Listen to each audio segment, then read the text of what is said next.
So basically what I'm doing is it is what is it 6:11.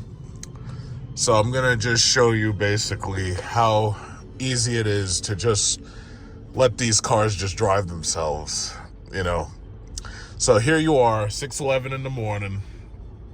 You got all this goddamn traffic. There's no reason for these people to be creating all this damn traffic. They could be driving faster.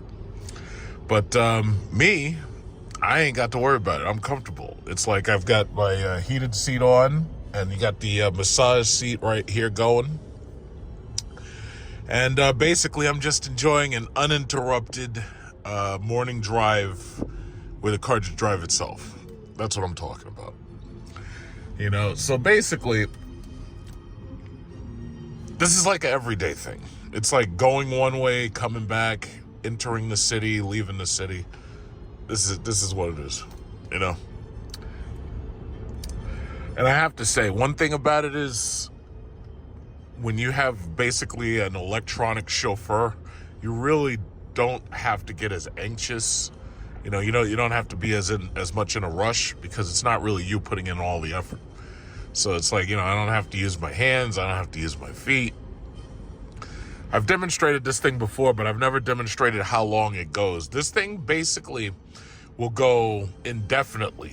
The only things that will stop it and force you to have to take over is if it comes to a very, very, very sharp curve, or if there's something wrong with the lines in the road. So basically, there's a yellow line right here, and there's the white dotted lines, you call them, right there. And as long as it can see both of them, you're fine.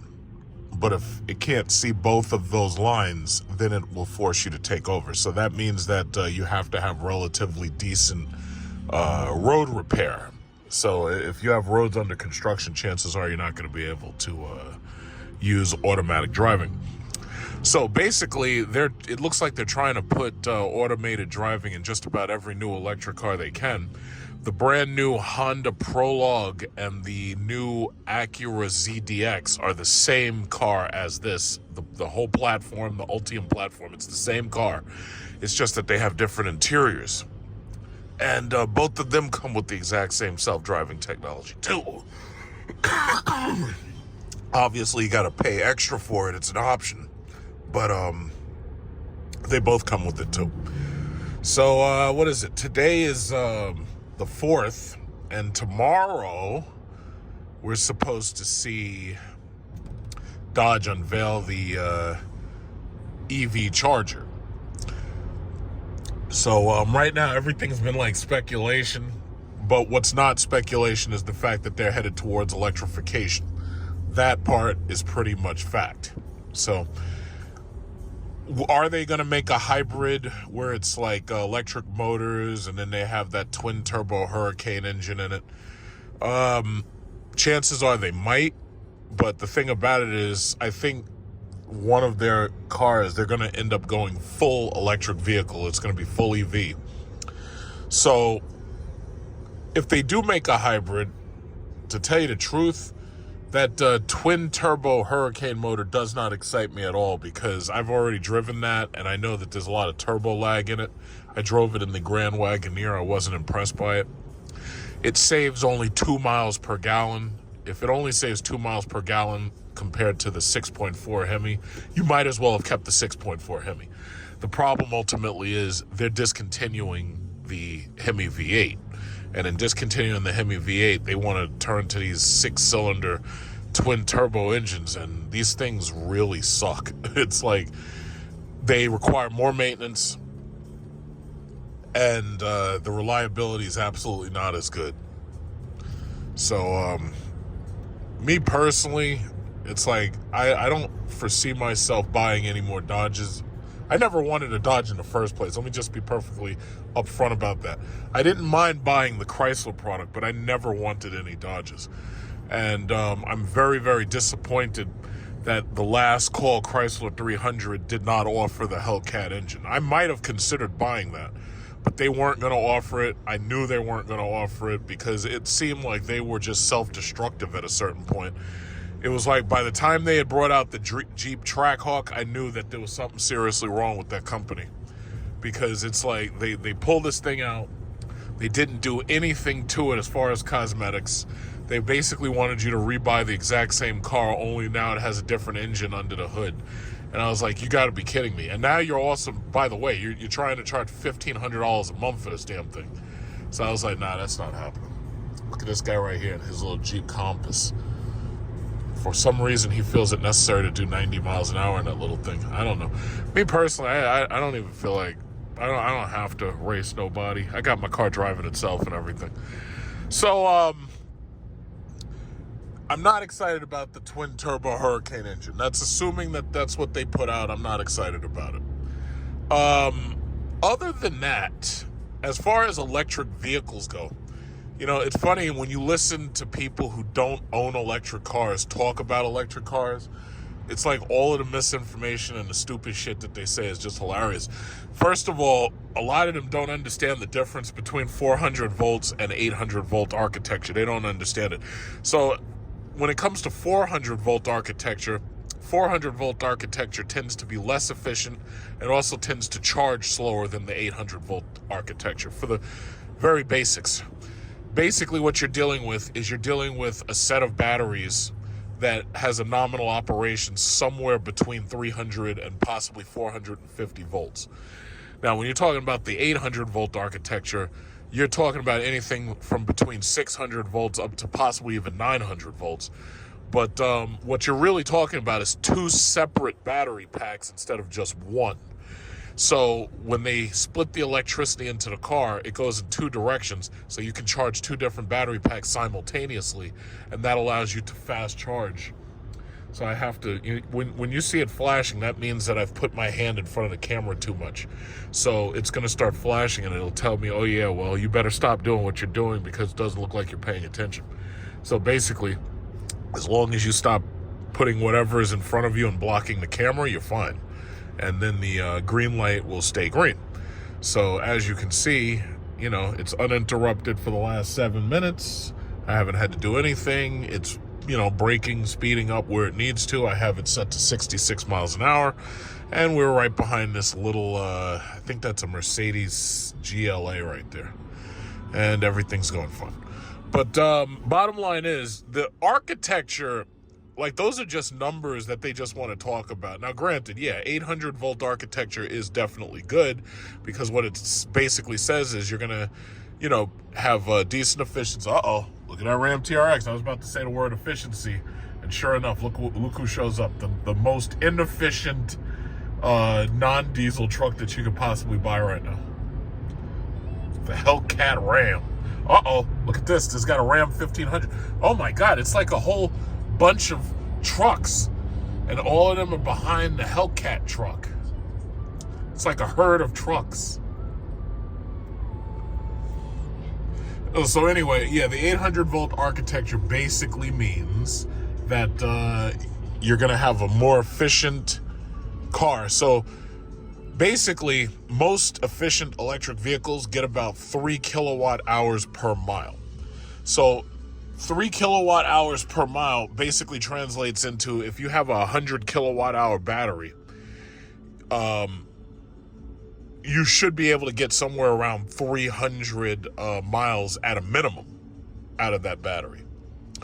So, you know, cars like mine, we have 102 kilowatt hour batteries. So when you're listening to them talking about this Dodge, basically what you're looking for is for them to say, how many kilowatts is the battery? So that basically talks about what's the capacity. For a car the size of one of these Dodges, you'd basically be expecting somewhere around 100 kilowatt hour battery because, you know, that's a pretty long, wide battery pack. Now, for these smaller electric vehicles, like the Tesla Model 3, the Tesla Model Y, just like that Tesla right there, for the smaller electric vehicles, yeah, their battery packs are obviously smaller. They're going to be like 70, maybe even 80 for the long rangers. But what you're looking for is for them to say, yeah, that we've got like a kilowatt hour battery that's at least 100. It may be even 110, depending upon how big this thing is. And then you're also looking for efficiency somewhere around, what is it? 3 kilowatt hour per mile or better. So those are some of the main things you're looking for. As far as the architecture, those are just things that like they like to talk about to bore you into like just listening to them talk. So let's see what else. I'm pretty sure that most of the parts that they use for this car are going to be the same parts that they're using on the Wagoneer S. And I'm pretty sure they're going to have a parts bin where they share a lot of the parts with whatever other electric cars they've got coming. So, yeah, there's going to be a lot of shared parts. The last thing any of these car manufacturers wants to do is go and have to remanufacture all of these parts and then only use them in 1 or 2 vehicles. So chances are, Jeep, Chrysler, Ram, whatever's left of Chrysler, I really don't know what's going to be left of them.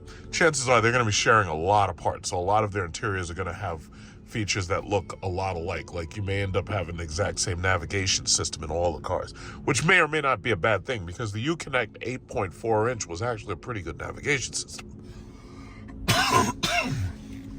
So, let's see, what else? I'm anxious to see how spacious it is inside. Now, I'm pretty sure it should be pretty spacious because most of these electric cars, because they don't have an engine up front, they're able to open up like huge footwells, like just like this. Like you're able to get a lot of space here, because there's no transmission and there's no engine. So chances are there'll be a lot of space in it. You have these large flat floors, and that might be a great thing. Hopefully they're going to have some form of autonomous driving, so we can only wait and see about that, whether or not there'll be some form of autonomous driving, but I'm pretty sure there should be. Most of these electric vehicles. Okay, so now it wants me to take control, not because I'm not looking. It wants me to take control simply because, for whatever reason, the maps say that this is an exit lane. Not only that, but from this point up until you get up to the one of the bridges up there, it's going to say that there's a sharp curve ahead. But I've noticed that the map says that this is an exit lane. This is not an exit lane. The exit lanes are over there. That's why I always stick to the left lane when I'm using Super Cruise, because it won't work in an exit lane. So for the most part, this thing drove from 611 to 624 unassisted. And if it wasn't for the fact that the map claims that this is an exit lane, it would have kept on going. As soon as I get out of this area, as soon as I get a little bit further ahead, I'll reactivate it. So this way I don't have to really drive. But yeah, that's the thing. So they're supposed to announce this thing tomorrow. And then I can follow up and talk about it. I'm not sure, because it was funny, when I went to the New York International Auto Show, I never actually saw a charging port. So back then, Dodge hadn't even told us what kind of charging point that the car was having. So my guess is, considering all that's happened since the last New York International Auto Show, my guess is that when they make their announcement, they're going to say that they're using NACS charging, which is basically the same port as Tesla. Considering the fact that Tesla is now opening up the supercharger network to, non-Teslas, my guess is that, yeah, they're definitely going to go with NACS charging rather than CCS, which is what I have. So, Tesla absolutely does have the better charging system because Tesla has AC and DC charging built into the exact same plug.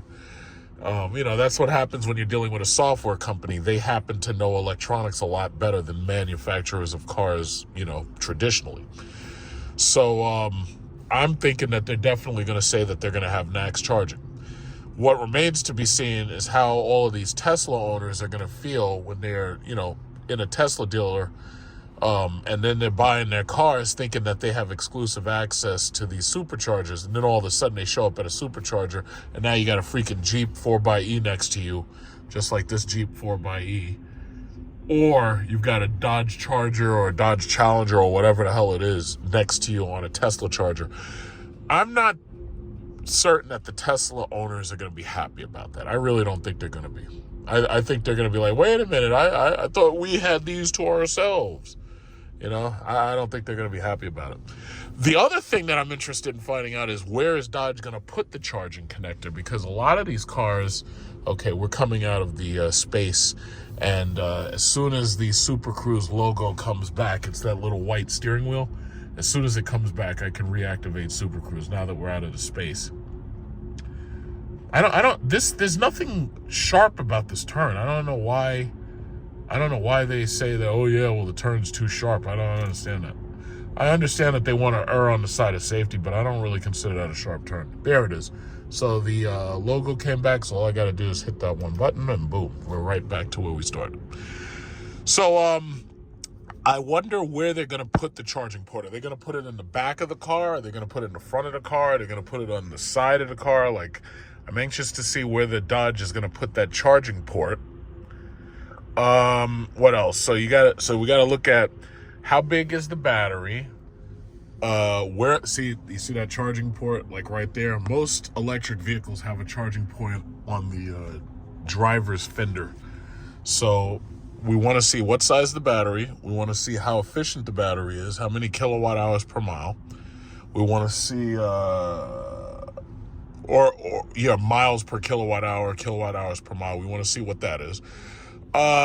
We also want to see, I already know it's going to support fast charging. Pretty much all new electric vehicles support fast charging, so I'm not worried about that. I just really want to see what kind of tech gimmicks are they going to offer. Like, are they going to offer heated, cooled massage seats just like I have? Will Dodge offer massage seats? I don't know. Are they going to offer any cool tech gimmicks? Me personally, considering that these cars have so many cameras built into them, I would like to see racing cameras. Like, for instance, you can slap an SD card into the CT5 and the CT4 Blackwing, and you can record your race. Like, first of all, nobody's taking these fucking cars to tracks, so let's just get that out of our minds right now. Look at this guy. Yeah, but my thing is, I'd like to be able to record my track drives, which, there's nobody driving on a track, but if you're going to do illegal street racing, I'd like to be able to record it at the push of a button. And Corvette, the Corvette C8, and I think the C7, they both had a really nice race camera in their car. From what I remember, there was one camera right inside right under the grill or in the grill somewhere. And then I think there was another camera like right above the driver's head, like right here. And it was watching what you see, what the driver's doing and everything. I think that would have been that's a nice feature. Now, I know they're not going to give you that shit for free. I know they're going to make you pay top dollar for it. But that would be a nice feature to have in the fully loaded version. What else? I'm thinking, what else? So basically, just a lot of comfort, just like basically comfort, like, you got your heated, cooled massage seat, car drives itself, you got nice spacious, you got a decent stereo. I'm thinking about the other things that they could put on that car. Like, I don't know what kind of wheels they're going to have. And I don't know what kind of tires they're going to use. Obviously, they're going to have to use high-load tires because these EVs weigh more than a regular car typically did. Other than that, what else would they put? Obviously, they're going to have to bring back the SRT performance pages for whatever that's worth. Because, the thing about it is, it sounded like they're interested in microtransactions. Now, that's nothing new because Tesla did the exact same thing. If you had an insane mode Tesla, it was possible to upgrade it to ludicrous mode. And you had to take the car to Tesla and they had to install a fuse that was stronger than the fuse that came with your older model. and then they upgraded the software and they put some programs in there, and for the most part, yeah, it was possible to upgrade from insane mode to ludicrous. So what Dodge is basically saying is, yeah, if you want more horsepower, you're gonna have to call us up with your credit card. You're gonna have to pay us for it over the phone. So we're not talking about performance shops anymore. We're not talking about being in a performance shop. We're talking about you having to pay for play, microtransactions, just like in a video game. I'm gonna get off right here. Let's see this guy. Yeah, I'm gonna get off right here. I'm gonna take the Queens method because I want to avoid the Van Wyck. To see, when you go towards Manhattan, the last thing you want to do is be on that Van Wyck, because that Van Wyck really is a nightmare. Like, if you look at it, Van Wyck is fucking red right now. The whole thing is red. It's like, I don't want to be on that. But, yeah, so, I can't really think of anything else that I'd like to see. But I'm sure, hopefully they're going to figure out a way to surprise us. I don't know if they can surprise us, and, a lot of people aren't going to want that car. A lot of people will want it. But see, a lot of people, they rushed out and they bought these damn Challenger and Charger Scat Packs, and they're stuck in these fucking loans. They're going to be in these loans for like the next 3 or 4 years. During that pandemic, and I mentioned it, I saw it coming. During that pandemic, there are a lot of people who got stuck in those Charger and Challenger loans because they got subprime loans. Look at Keisha right there. Keisha's on the phone right there typing. Not paying attention, Keisha. So anyway, a lot of these people got stuck in these goddamn subprime loans, and they're going to be on these loans for a long time. Uh-oh, it's a pack of Keishas. Look at it. Got a pack of Keishas right there. You got to watch out for them. So yeah, they're going to be in these loans for a long-ass time. Some people got stuck in these loans. They're going to be in these loans a long time. 3 years, 4 years.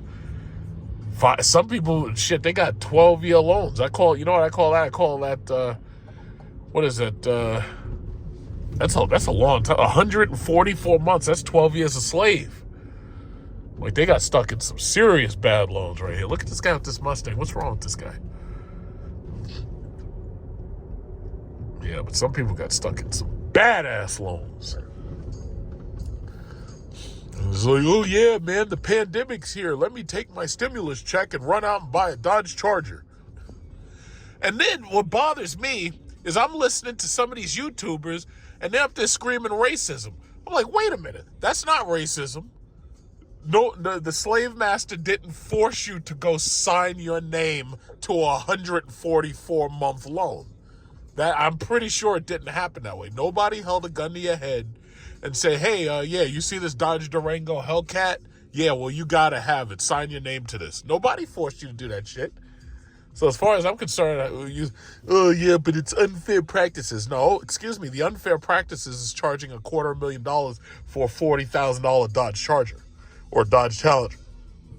The unfair practice is slapping $100,000 overcharge on a Dodge Daytona King or Demon 170. That's the unfair practice. But that's not racism. Because the thing about it is they're only preying on anybody stupid enough to actually come there and try to buy that thing. That's not racism. It's like some people absolutely do their best to absolve themselves of personal responsibility. That's a term nobody wants to hear. Nobody want to hear that shit. Personal responsibility. Nobody want to hear that shit.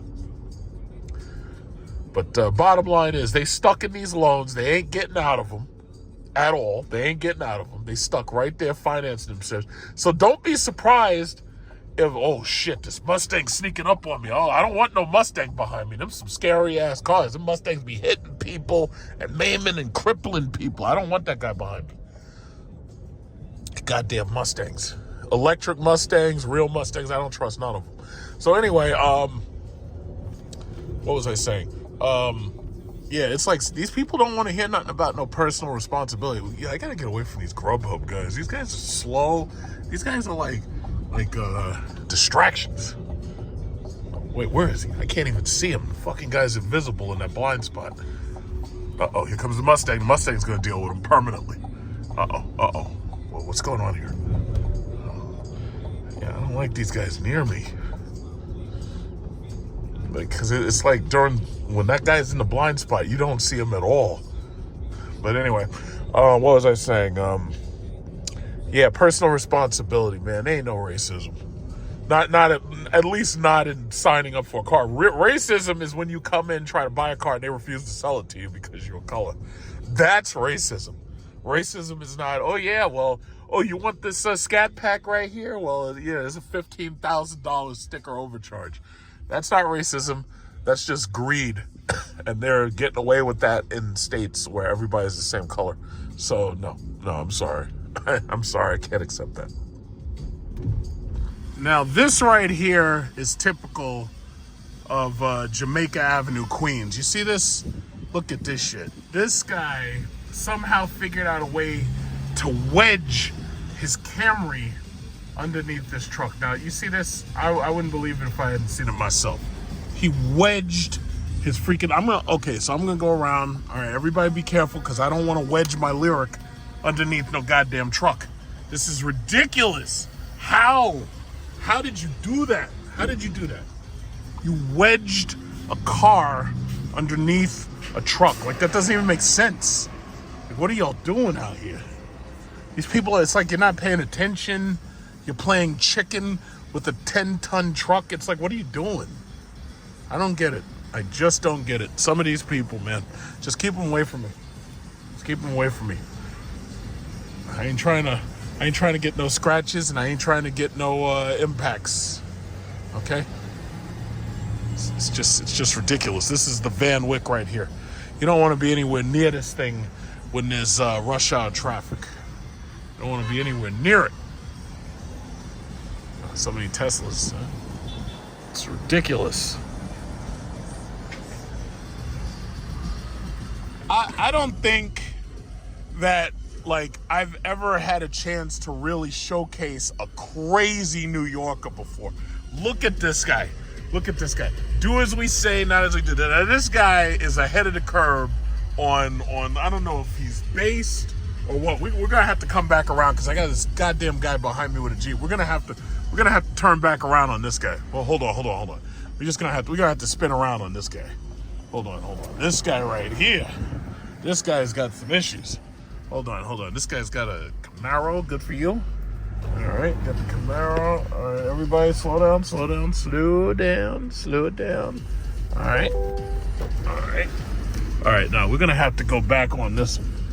This guy. Now you talking about having crazy ass neighbors? So this guy right here. This guy takes the damn cake. Look at this shit right here. This guy. Look at this. Got bullet holes and rust holes and shit in the car. Look at this guy. It says, fuck Joe Biden. Okay, so right away, we already know that this guy don't like Joe Biden. We got fuck Joe Biden. We got Mayor Wait, I can't even see that. It says, Mayor deprives us from quality of life we are entitled to. And it says, civil liberties. Who will be our next leader, Putin or Xi? Okay, so this guy obviously does not have very, very hopeful thoughts for the future. Look at this sign. It says, Joe gives away Afghanistan. Is the USA next? Democrats are using migrants as COVID bioweapons to force us into mandated state. Why else would they let them go? Vaccines are still experimental. You're being groomed for something. I can't see the rest. Now can't even give shots away. What did you get? Vaccine or placebo?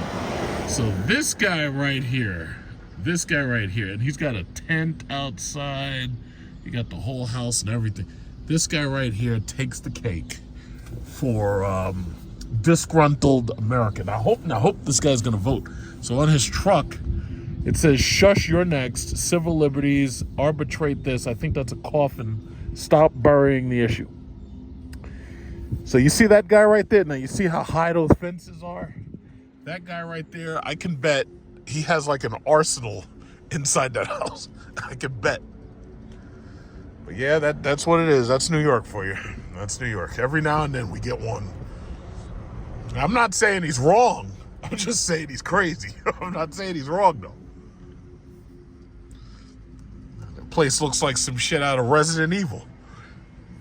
So this is Star Chrysler right here. Like, I don't know who goes. You know who goes to Star Chrysler? You got to have some real bad credit. You see what it says? Bad credit, no problem. We can help. If you have horrible credit, this is where you go. So basically, they probably handed out those ninja loans. So they probably never had a Demon 170 in here. Nothing that high or that upscale. But they've had a couple of Hellcats. They had a couple Jeep Trackhawks.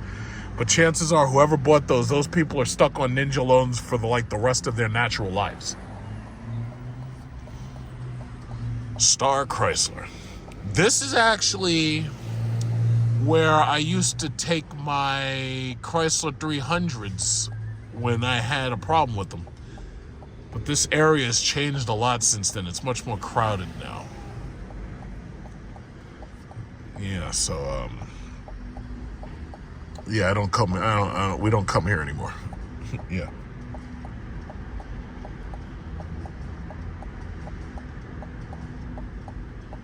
Yeah.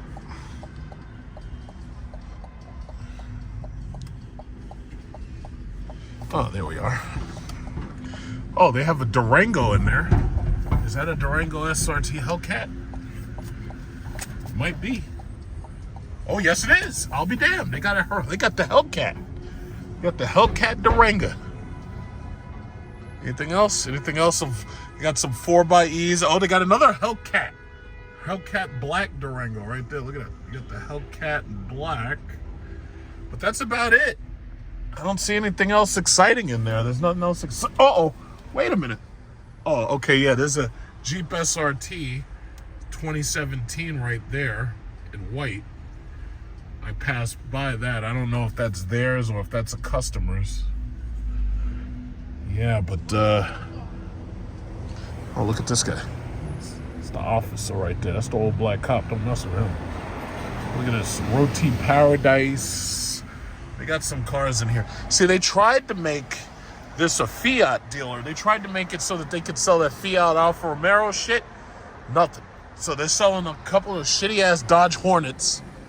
Nobody wants. They're trying to sell those Dodge Hornet RTs for $50,000. Nobody wants. Nobody can afford $50,000. Let's see. Should I be in this lane? Yeah, I think I can. I don't see any speed cameras on my map, so yeah. Whoa! Yeah. If there's no speed cameras on the map, then I guess there's no reason why I can't drive faster. Okay, let's see. Man, it's like this place looks like a goddamn war zone. I don't know why. It just looks so dilapidated. I know they're trying to improve it, but they're not doing a very good job. S-Coupe. Yeah, a lot of Teslas. Teslas everywhere. Any speed cameras? See, I love the fact that this car shows me where the speed cameras are. That was something that I don't even think they ever advertised, because I don't think that's something that you really want to advertise, with law enforcement and all.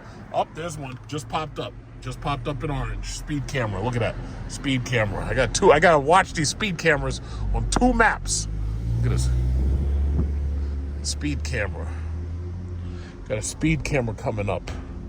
So there's a speed camera, and by the time we get to it, we're going to need to drive by real slow.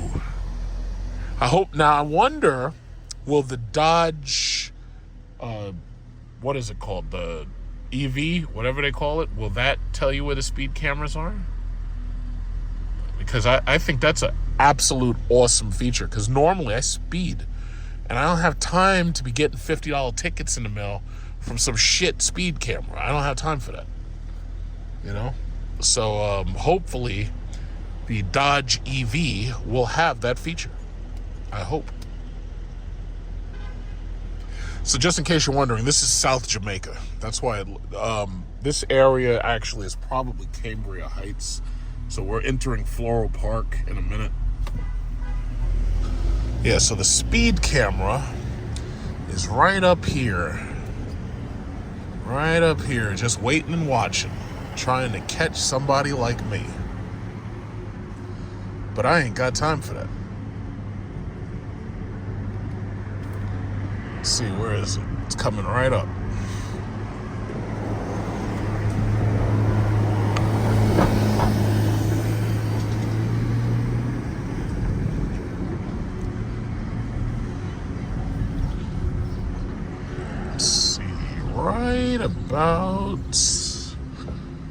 It's right about there. Okay, yeah, there it is. Yeah, they give you a lot of warning before you get to it, but now I see it right there. They give you as much warning as they could possibly give you, so that this way you could see it way in advance. This guy, why are you driving like that? What the fuck is wrong with you? There it is. Okay.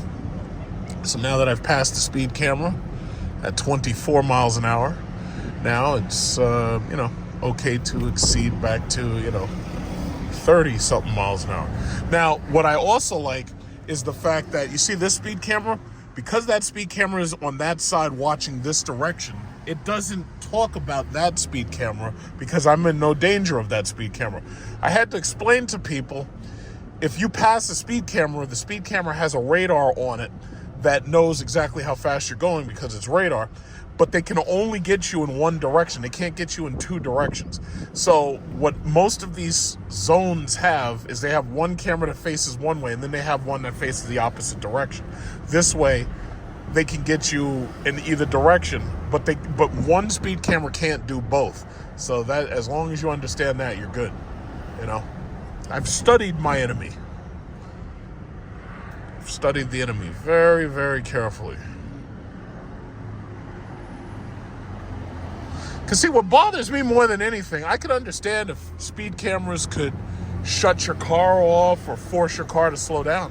Speed cameras don't do anything. Like, they don't help. All they do is punish you.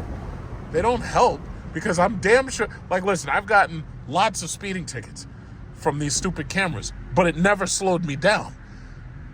Nobody's been hit. Nobody's been hurt. Everybody's fine. So all you're doing is punishing me for going 2 or 3 miles over like 30 miles an hour. And that's just stupid. It's nothing but it's a cash grab by a communist government that's trying to replace us with illegal aliens. That's what it is. And I've had enough.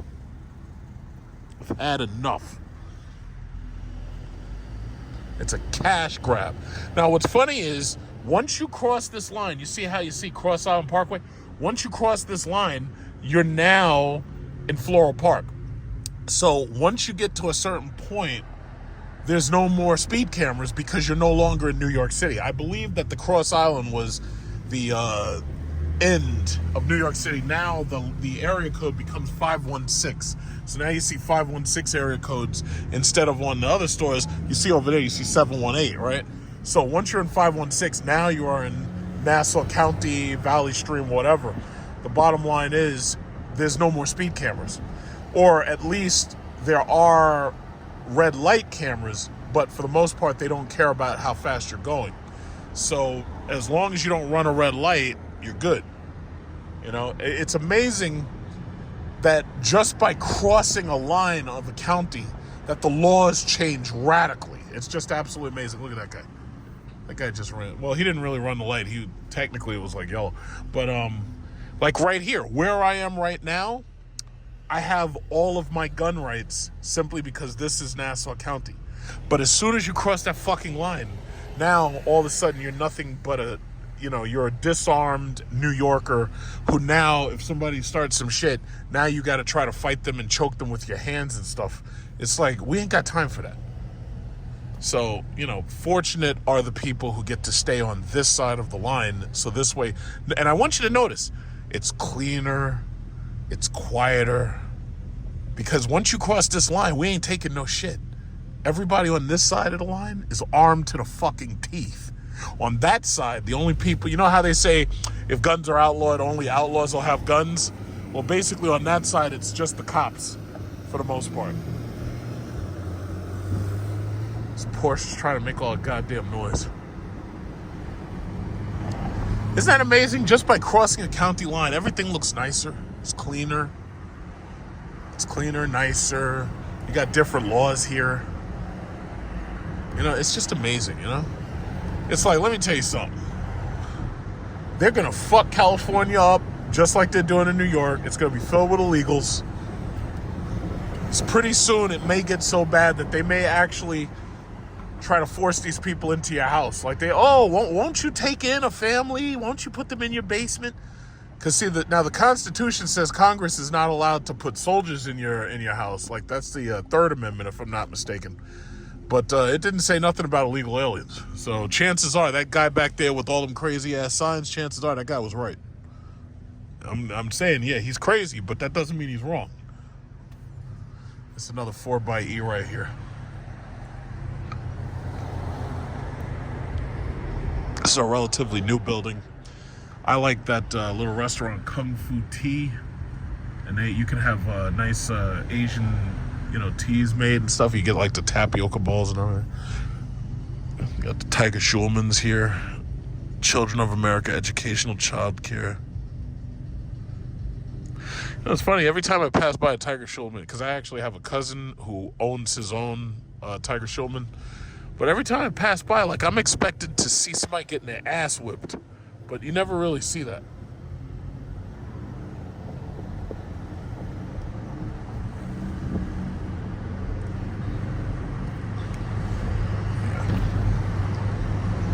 Yeah, I'm probably going to end up stop recording soon because at this point, there's nothing, there's really nothing to see. At this point, once you're out of Queens, it's like there's really not much to see. It's like everything's just calm and peaceful. We could have glass storefronts without fucking cages on the front of them. You see that? Isn't that amazing? You just cross a line, all of a sudden all the buildings have glass storefronts. Instead of having cages and shit, that they have the pull down cages. It's amazing.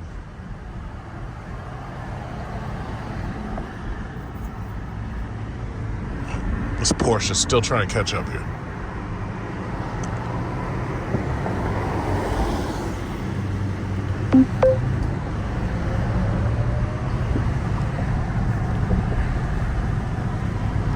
Yeah, it's a nice calm and quiet, peaceful. Calm and quiet, peaceful. That's all you can ask for, right? No maniacs, no nonsense.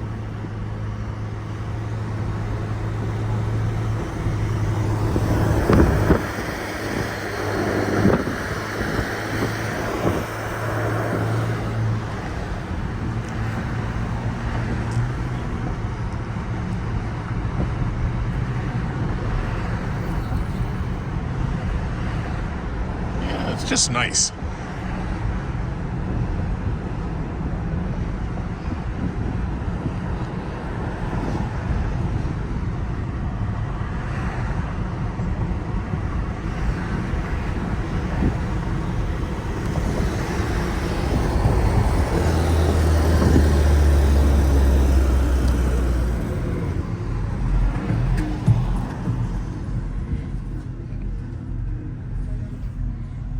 This guy right here.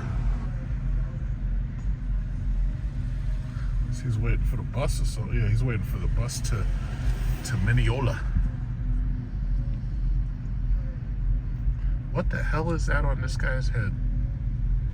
I don't know. But anyway.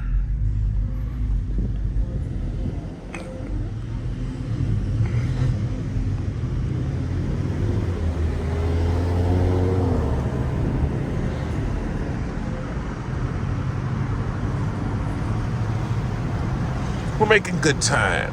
It's nice and just calm. Everybody's calm, right? That's a good thing.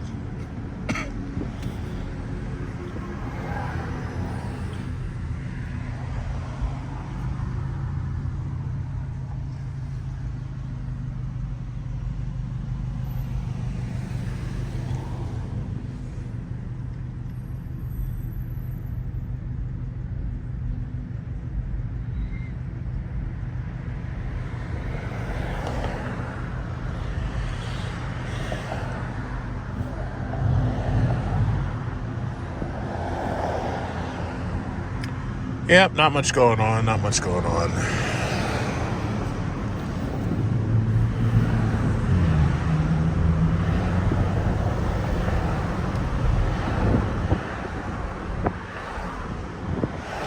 It's getting dark, but at least it's getting darker later now. It used to get dark at like 5 o'clock. It was like midnight. Now it's starting to lighten up. March 23rd, I believe, is the first day of spring. So we'll be there very soon. I think daylight savings time is also right around the corner. I forget what day that is.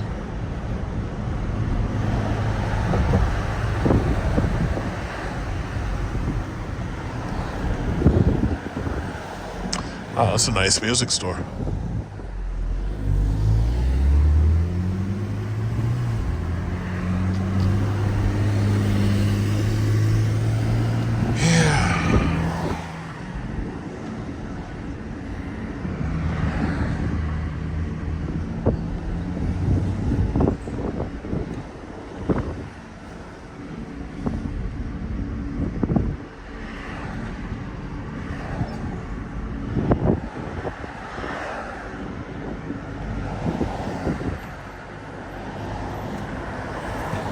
It's one thing we got lots of, 99-cent stores. I've been to that one.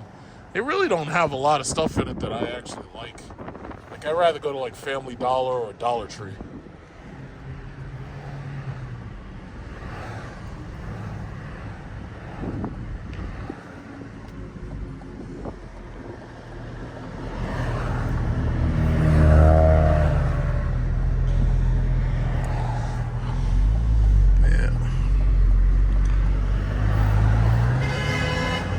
Yeah, that's what I'm saying. Hurry up.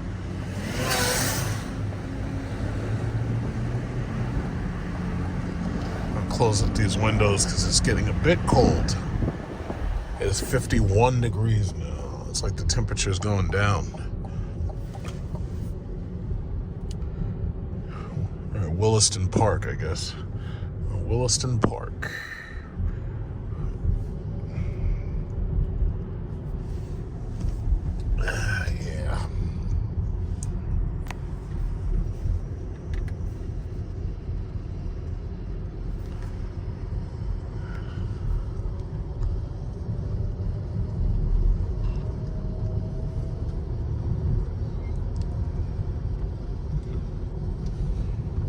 Then there's that really nice McDonald's. The McDonald's looks like something out of like a plantation movie. Really nice McDonald's. I've never actually gone. It's so weird. I've never gone there. Like, in fact, I went to McDonald's a little earlier because I wanted a Shamrock Shake because now it's, we're getting close to St. Patrick's Day. And I've never actually gone to that McDonald's. Someday I want to go there. Maybe I'll go there and try the new double Whopper that they got. It's like somebody say, yeah, McDonald's food's too expensive. Hey, I got an idea. Let's make a double Whopper. Yeah. Let's make it even more expensive.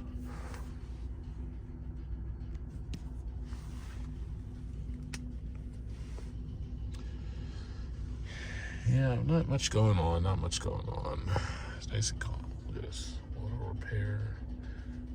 Mavis. I've gone to that Mavis a couple of times. Fortunately, now I don't have to go to them anymore.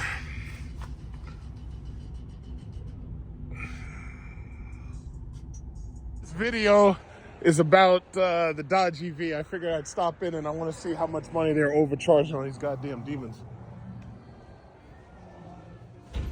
So what's this? This is a 170. So this is a gray 170. $136,631. And it's got the red guts. It's got red guts, and this is demon number 0767.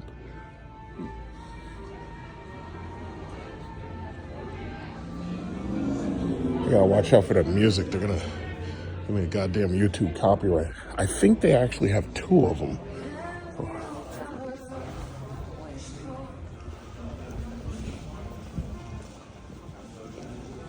I think they actually have two. I think they have two gray ones, yeah. Yeah, it's two gray ones. So this one has the black guts. It's a Demon 170.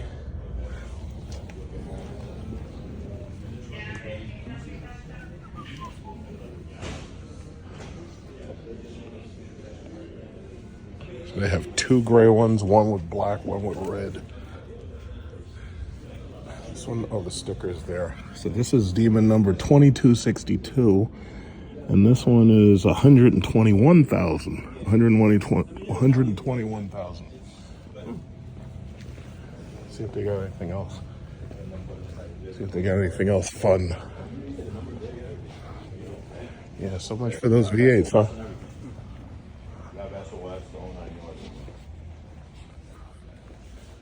Anything else fun?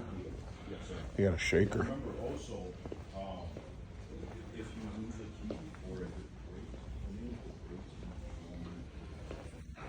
Shaker.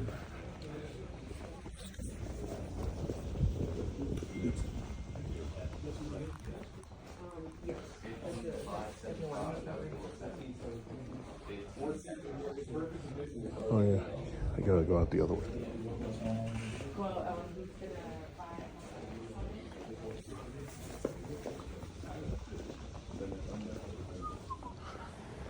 If they didn't get the new Prologue, there's no point in me going there. I do want to go and visit Acura to see the RDX or ZDX it's called, and I also want to see the Honda Prologue, even though it's basically the same thing I'm driving. It's just that I want to see how different it is. So what is this? Is this a...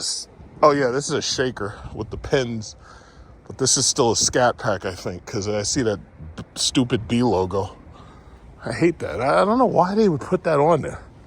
All they had to do is just put SRT on there. Everybody would have accepted it. You got to put that stupid B.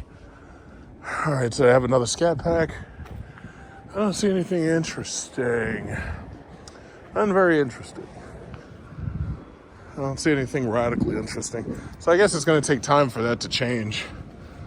It's going to take time for them to start getting cool stuff in.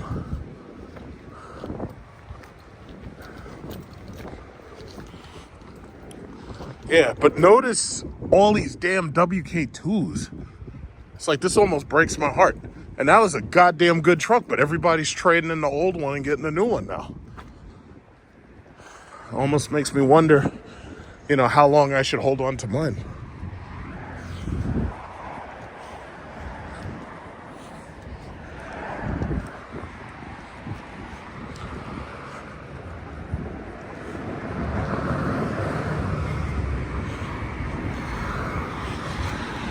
This is a Ford Bronco, I believe. Somebody traded this shit in already. How boring.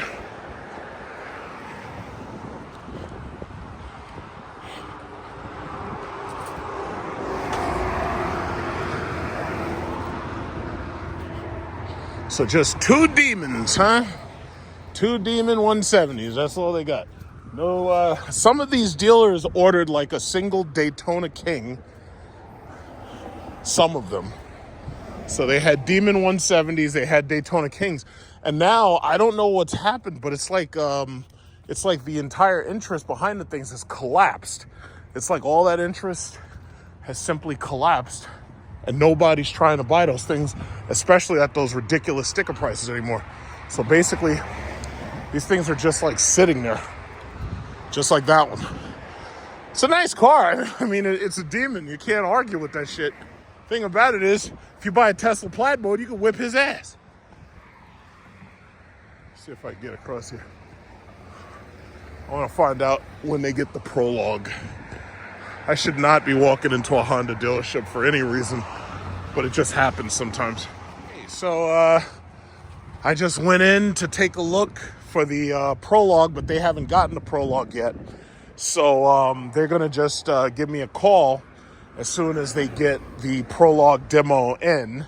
And then I'll come back and I'll take a good look at it and review it. And I'll take a look and see what the Acura model's like.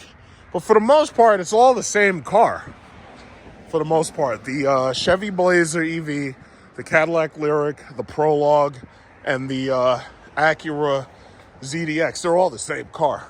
And one thing I did kind of think was cool is how they made the Prologue look just like this Prelude. I think that's a Prelude. Yeah, they made them look alike.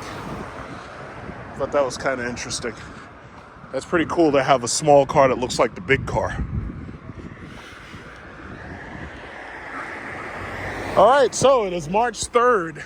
So tomorrow we'll be finding out from Dodge how they intend to fuck you for market adjustments on the Dodge Charger EV. We'll be finding all that out tomorrow. Just walk up and the thing automatically opens. There you go. Boop. Yeah. Yeah, because they're not going to sell those goddamn things at sticker. You know they're not going to sell them at sticker. So for the few people who do want one, no, you're going to pay for that shit. You're going to pay like $5,000 or $10,000 over the sticker. Just to have it just to say you got it first. Ain't that something? It's a damn shame. Let's see, 244 miles.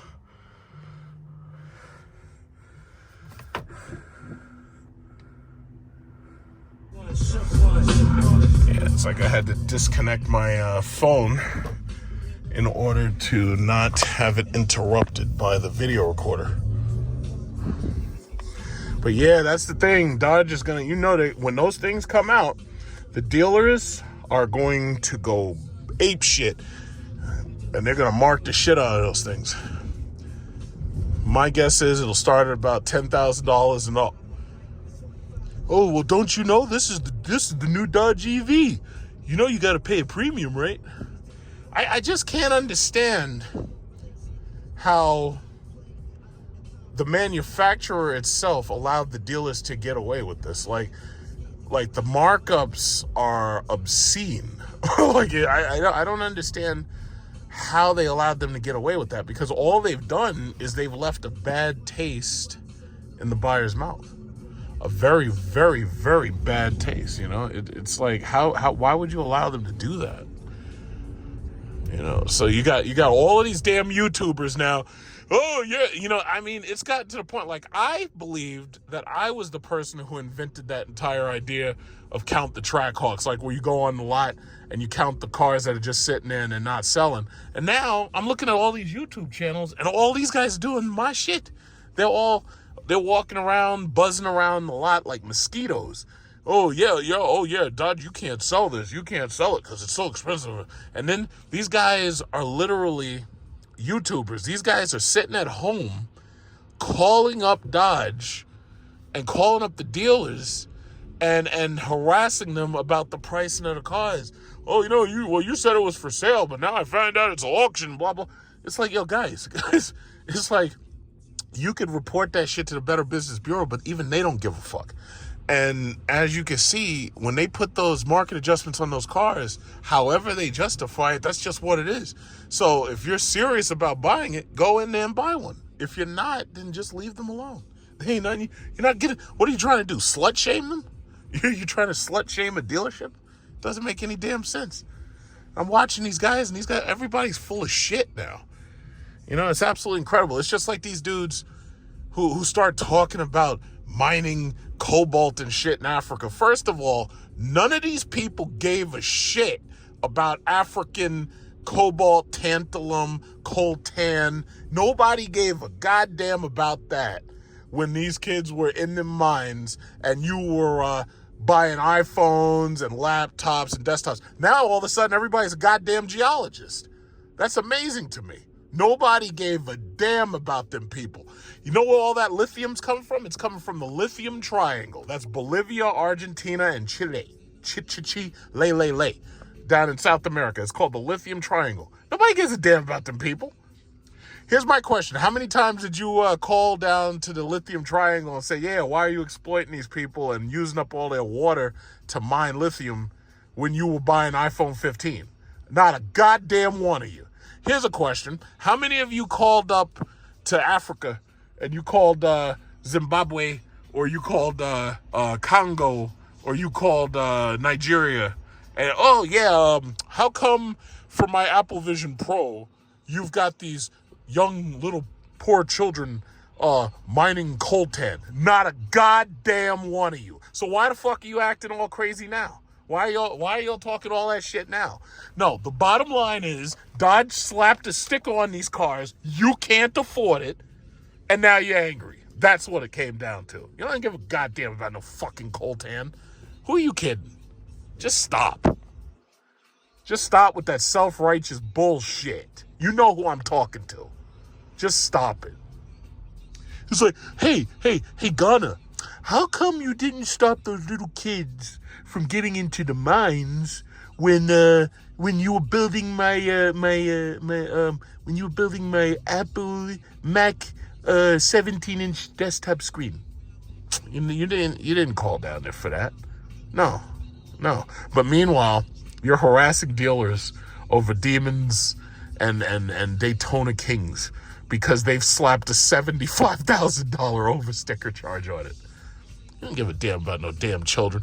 Oh yeah, we gotta stop the lithium mining because the little African children gotta mine the lithium. So here's a question. How many of you called down there to Africa and said something about that when they were building PlayStation 5 and Xbox One X? None of you. Exactly.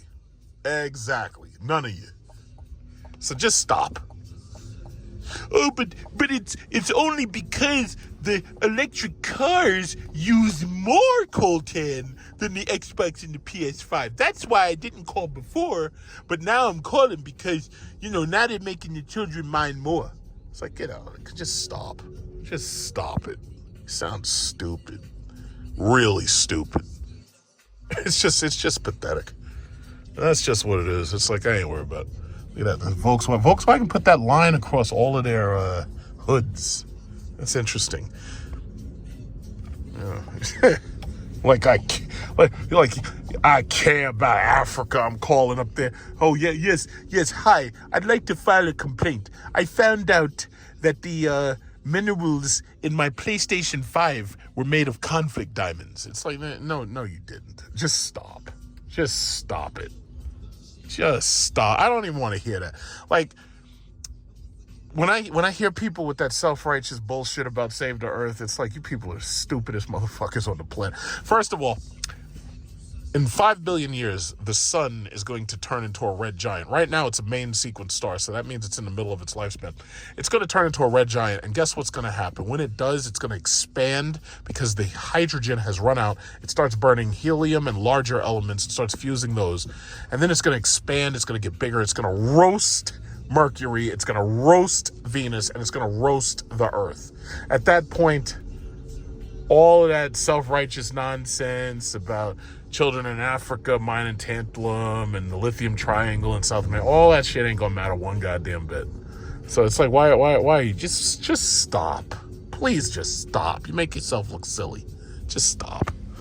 So I don't mean to advertise for them because I really get nothing out of it. But what I will say is, for some of the best information that you can get about the Dodge Charger Daytona EV, you might want to go over to Car and Driver, because they tend to be very accurate reporting the facts as new. So before I go to the EV, let's just point out the Dodge Charger 6-pack that has the 550 horsepower twin turbo inline 6. So they have a 3-liter inline 6 with dual turbochargers on it, and they're going to be putting that into this chassis or this body.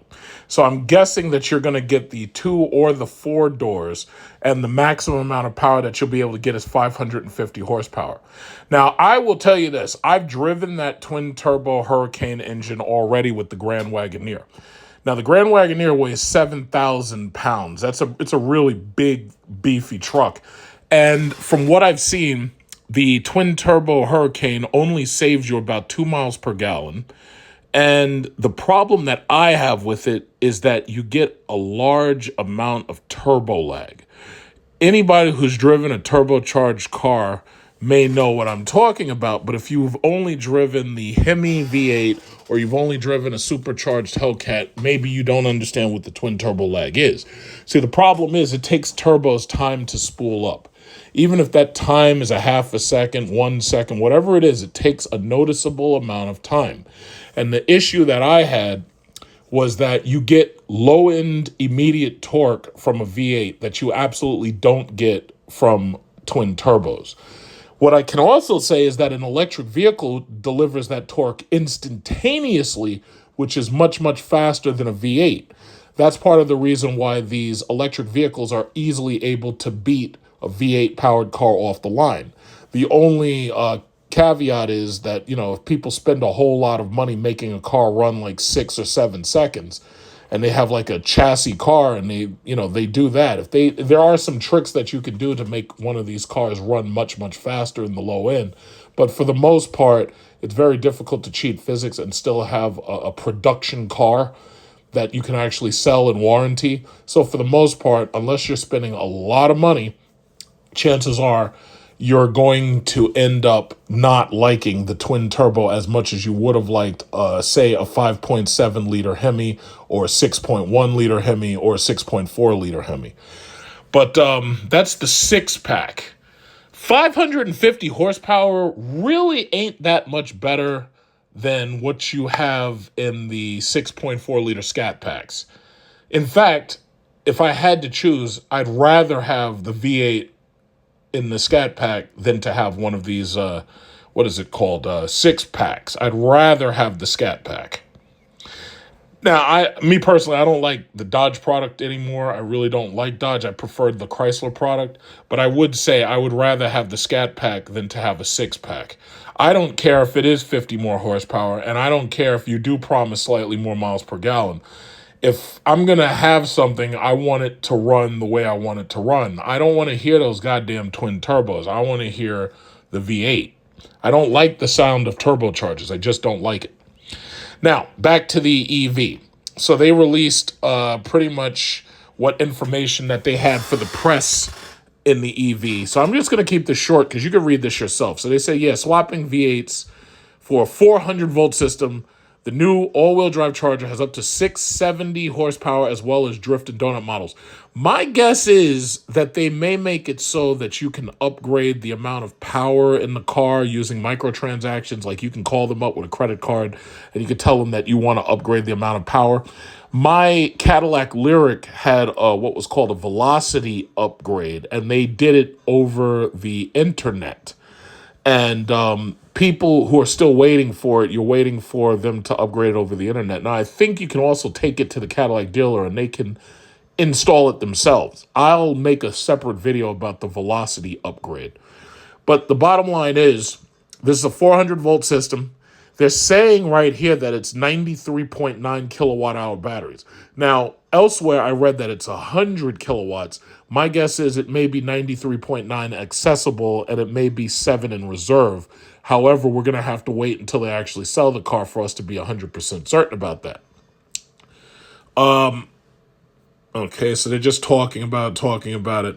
So, they're saying that the Charger uses the modular the Stella platform, which is basically short for Stellantis, but the Daytona features a 400-volt electrical architecture, and you're going to have to wait till next year in order to see the 800-volt Banshee as well as the 6-pack. They say that you're not going to get that until next year. It says the latter 6-pack variants will use Stellantis' Hurricane twin turbo 3.0 liter, but we're focused on the EV. Okay, so they're saying the RT will debut with up to 496 horsepower. Now, when they say up to 496 horsepower, they're not telling you up front that that's how much you're going to get. My guess is that, and you can hold me to this, my guess is that there'll be a single motor version that has like maybe around 300 or less horsepower, and then there'll be a dual motor version that's 496. So they say it'll have 404 pound-feet of torque, and the Scat Pack will arrive with up to 670. So once again, if they're saying up to 670, the question is, what's the layout? Are you giving me a single motor with that much? Which chances are they're not, because usually with these motors, you're only getting like 300 and something horsepower.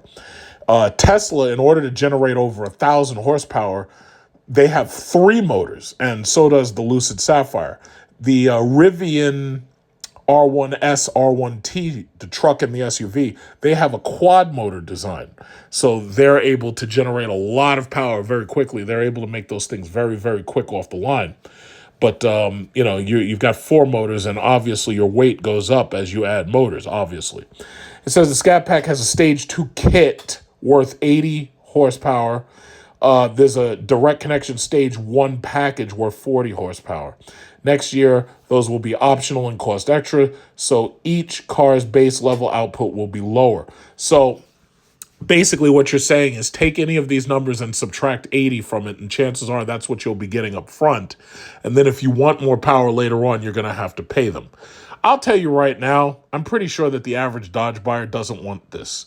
The average Dodge buyer wants to waste the money and have their car shredded and have turbochargers and Vortec superchargers and shit installed in their car. And then they're surprised when either the engine warranty isn't upheld, or they're surprised when the car is fucked up and it doesn't work well, or it dies on the road. So you generate a lot of power by putting on a bolt-on supercharger or putting on turbos. But a lot of times those cars are really unreliable, and then they eat up gas, number one, and then they eat up oil, number two. And I've seen a lot of these cars get stranded, because that's what happens. It's like the factory didn't put this stuff in the car, so they certainly aren't warrantying it, which is my problem. That's one of the reasons why I don't modify cars. It says to unlock the Daytona model's peak power, there's an overboost function called Power Shot, which is what they had on the Hornet, only the Hornet is a shitty car nobody wants. But in this case, it says that enables a 40 horsepower spurt for up to 15 seconds. This is exactly like what you get in the Hyundai Ioniq 5 or the Kia EV6. They have a boost button, and I've played with that, and I made a video about that. And the boost button helps it feel a little bit faster than it already was, but you have to build up the power, number one, in order to use it, and then it only lasts a couple of seconds. It says Dodge estimates the battery will deliver 317 miles. First of all, if they promise you 317 miles, I guarantee you're not seeing anywhere near that. Chances are you'll be lucky if you see 250 miles. As I've explained, and as I've explained when I was making videos charging a car in a public charger, during the winter, the battery tends to have to precondition itself or condition itself. That means that the battery is going to draw energy from the battery pack in order to heat itself. It's kind of like a snake eating its own tail. So the reality is, while the car is sitting still, it's using energy to maintain itself. It may need to cool itself. It may need to heat itself. It depends if you're in extreme temperatures. We saw over the winter a lot of Tesla owners in Alberta, Canada getting stranded because they didn't understand that if you're going to go to a charger on a public charger, first of all, you got to make sure that there's not a long line. Second of all, you have to make sure you have enough energy to go to the charger, to sit and wait for the charger, and then to use the charger. Now, keep in mind, I have a house. I have a charger on the side of my house. If I were ever to go one of these chargers and then suddenly there's a lot of people at the charger, I'm going to just drive home and I'm going to charge overnight. I'm not going to use the public charger. The only reason I use the public charger right now is because I have it free for 2 years. So that's it.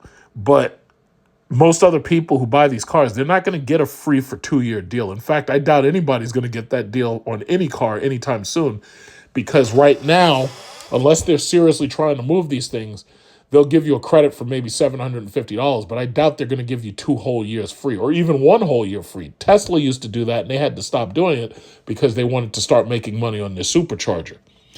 Anyway, it says with 93.9 kilowatt hours usable. See, this is what I'm talking about. They said the battery was 100 kilowatt hours. Now they're saying it's 93.9 usable, which means there's probably some in reserve. It says Dodge estimates the battery will deliver EPA estimated range 317 miles. Along with 11 kilowatt onboard charger, the Daytona models offer a peak charge rate of 183 kilowatts when plugged into a 350 kilowatt DC fast charger. So understand this. You're dealing with a 100 kilowatt hour battery, and it DC charges to 183 kilowatts. Chances are it will take you less, and what they're estimating 28 minutes to charge from 20 to 80. But the problem that you always have to remember is as you get closer and closer to 100%, the battery charges slower and slower. The charger itself reduces the amount of charge because it's trying to protect the battery. It doesn't want to charge the battery to a critical state. It says performance charges. The biggest hurdle ahead of Dodge is convincing loyal fans and others that an electric charger is better than the regular charger. Giving it a big horsepower boost is a good start. The last V8 powered Charger RT had a 370 horsepower Hemi 5.7, and the Scat Pack had a 6.8 with 485. Even without the power shot, their electrical replacements will still exceed those power figures. Yeah, you may exceed those power figures. However, with these people who actually modify their cars and do work on their cars, which you can't do with these cars unless you're paying them for a microtransaction, the reality is we'll have to wait and see.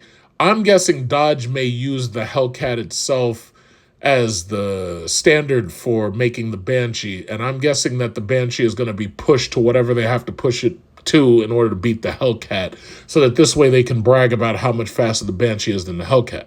The reality is there's people who modify Hellcats and they're able to make them much faster than the Banshee could probably even go. Even right here it says that the top speed, the EV's top speed, is limited to 137 miles per hour. The Scat Pack is capped at 134. So will we see a Dodge Banshee that can exceed 200 miles an hour? I don't think so. First of all, because this thing's going to weigh 5,800 pounds, I really don't think that they're going to have anything. I think that it'll probably be electronically limited or it'll be tire limited. I'm thinking that it's going to be limited to 155. I don't think it's going to get anywhere near 200. The Red Eye can exceed 205, but I really don't think that these cars are going to be able to exceed 200 miles per hour. They're going to have to prove me wrong.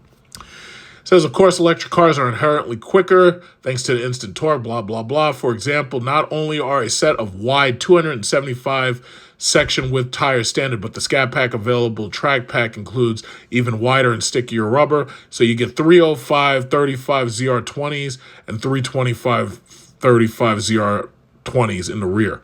So it's staggered. So you get 305s and 325s. My car has 275 by 40 by 22. So these are some big tires that they're going to give you. These are bigger and wider than my car. They have a larger aspect ratio. It's just that my tires have a much larger diameter. All right, so what does it say? It says they're all going to get 16.1-inch rotors. Now, if I'm not mistaken, that's like Hellcat size, if I'm not mistaken. And you're going to have a brake-by-wire system. It says blends the friction brakes with the regenerative, because you're going to have regenerative brakes in order to recharge the battery as you're driving when you slow down. The Daytona models also have a selection of drive modes. Yeah, that's pretty much standard. My car has a snow mode, sport mode, and so forth and so on, touring mode. It says there's also a race prep mode for the drag strip or the racetrack. I think, honestly, that I think these cars are going to get embarrassed on the racetrack. After I saw what that Lucid Sapphire did to that Dodge Demon 170, I'm pretty sure these cars are going to get embarrassed on the drag strip. They're going to get embarrassed. They're big, they're heavy, they may be faster than a conventional Hemi, but I don't think that they're going to perform that well on a drag strip. We're going to have to wait and see. But after I saw what that Lucid Sapphire did to that poor Demon 170, I was like, nah, man, it's over. It's over. It's all done. It's over. So it says, Dodge says the 2- and 4-door Challenger have the same 121-inch wheelbase. The 2-door model measures 206.6 inches long.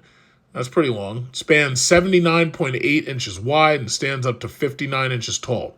Those diameters make the new car roughly 5.5 inches longer, about 1.5 inch wider, and an inch or so taller than the current Charger. A claimed 58-38 pound curb weight. You know what's funny? I told somebody that my car weighed like 6,000 pounds and they didn't believe me. They thought I was embellishing the numbers. They actually looked it up. It actually weighed 6,000 pounds. This thing is 5,838 pounds without the driver. The electric Charger is roughly 1,500 pounds heavier than its V8 predecessor. However, we'll have to get one of our scales to verify that. In fact, at 5838, do you understand? At that weight, this car weighs more than a Jeep Trackhawk. My Jeep SRT weighs 5,200 pounds. The Jeep Trackhawk weighs 5,400 pounds. This thing right here weighs 5,838. Just think about that. Charger Daytona's interior is also similar to the concept. Yeah, I saw the concept when I was at the New York International Auto Show. It says that you're going to have an 18-speaker Alpine sound system, a fixed panoramic sunroof, ambient interior lighting, entertainingly referred to as attitude adjustment. The RT makes do with a mixed cloth and vinyl upholstery and different front seats than the leather-covered ones. So they do show a couple of pictures of the interior. They show the fold-down seats. It looks like it has a 60-40 split bench. Dodge hasn't said how much the 2024 Charger Daytonas will cost, but we expect the base price to be above $60,000. I remember when these Charger SRTs were about $50,000. I remember when they were $50,000.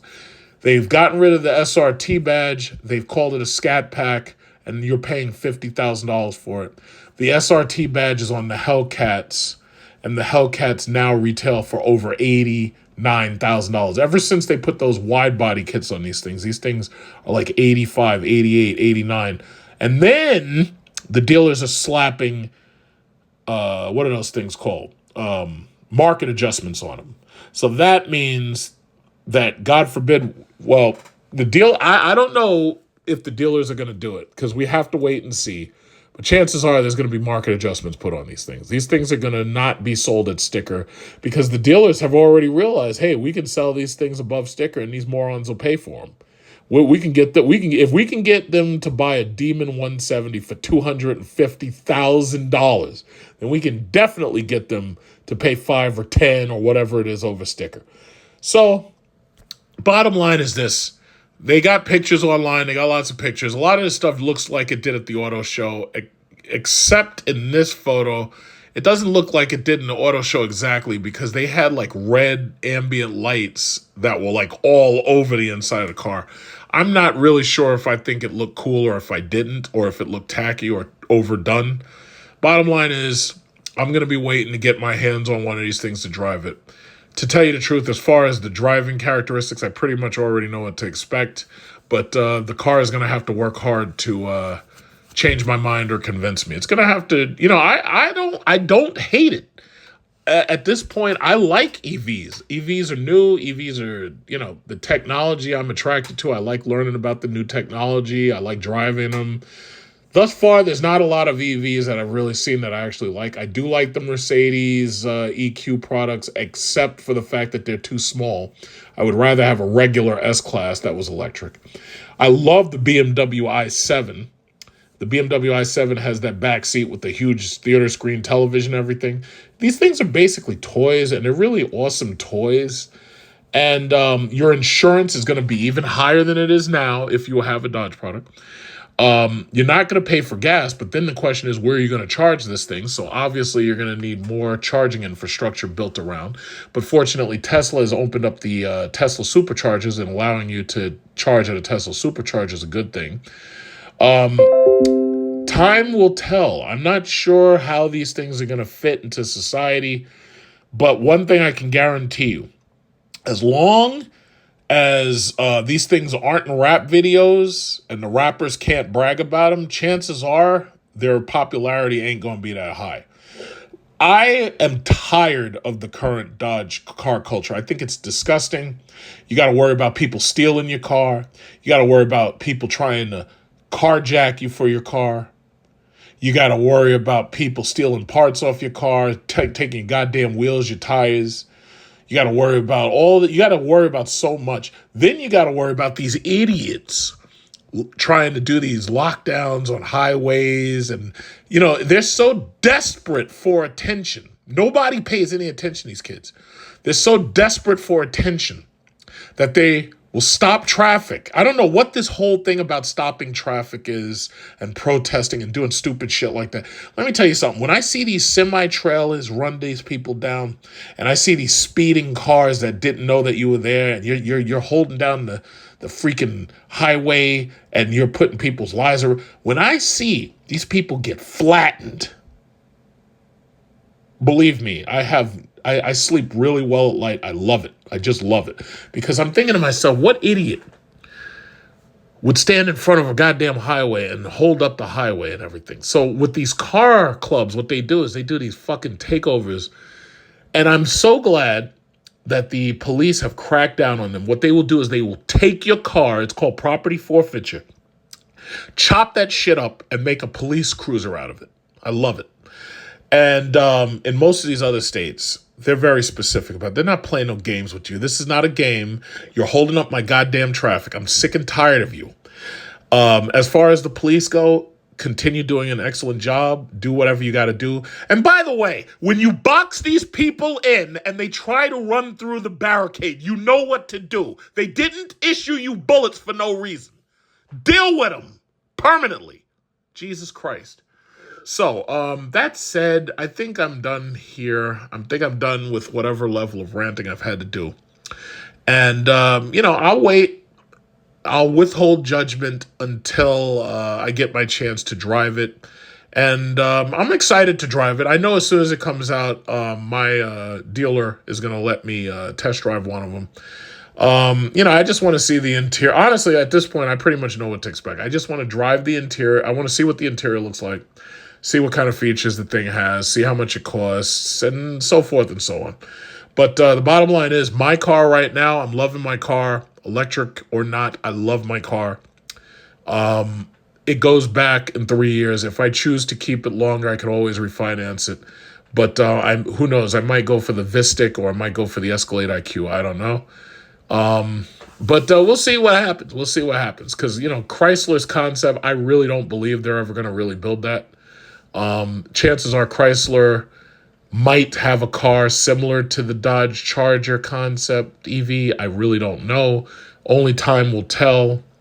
But the Halcyon concept, I don't think they're going to build that. I really don't. So we'll just have to see.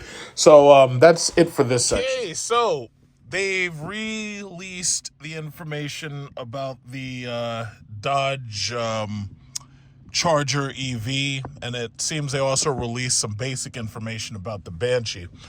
So basically, the way I see it, if you're going to throw all of these terms at people that they don't understand, because let's just understand something. The average person who would buy one of these Charger Challengers, whatever, they don't understand any of the shit you're talking about when you're talking about kilowatts and kilowatt hours and freaking 400 volts and 800 volts. They don't understand any of that, right?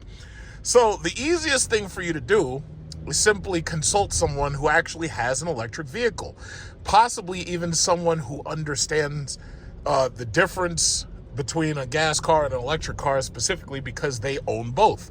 Like, for example, I've had the 5.7 liter Chrysler 300. I've had the 6.1 liter SRT Chrysler 300. I had the, whoa, Jesus, that was a bump, fuck.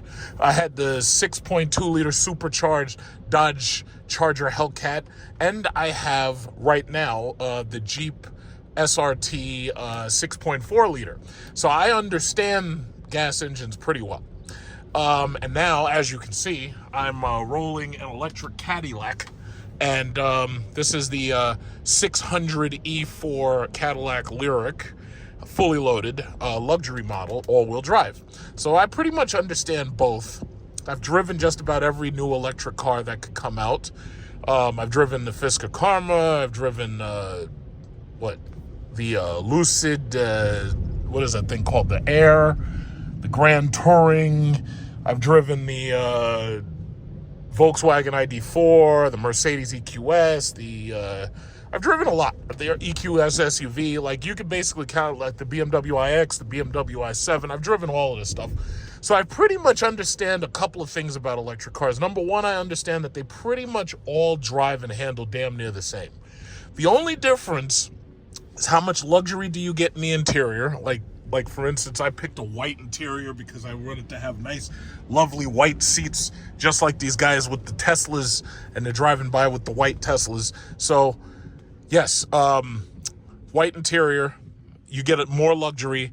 Then what kind of features do you get? What kind of luxury features do you get? So as you can see, I got heated and cooled seats right here. So you got heat seats right here, cooled seats right here. You push that button, that's the massage seat. So I got that, right? Then there's a couple of other functions. Tesla has full self-driving.